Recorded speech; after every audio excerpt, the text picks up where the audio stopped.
देखी के मन ललचता गोरिया हे गोरी सुन ना कली से भइलू कचना रे गोरिया देखी के मन ललचता गोरिया चापू आवे तो हर याद करे हिल गोरिया रे चापू आवे तो हर याद करे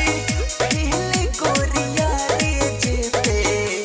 आ गइल बाटी हमार दिल गोरिया रहते पे आ गइल बाटी हमार दिल गोरिया अरे आगे बाबू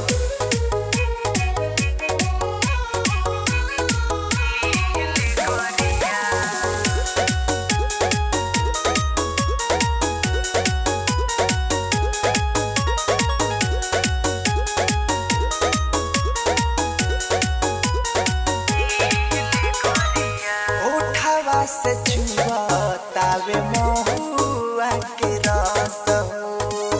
मोहन करली तो के बहिया में कस हो हाँ, उठावा से छुए तोहरा महुआ के रस हो मोहन करली तो के बहिया में कस हो प्रीति आवे तो हर याद करे हिल गोरिया रे आसी कहना सुख के देता दिल गोरिया रे जेते आ गइल बाटी हमार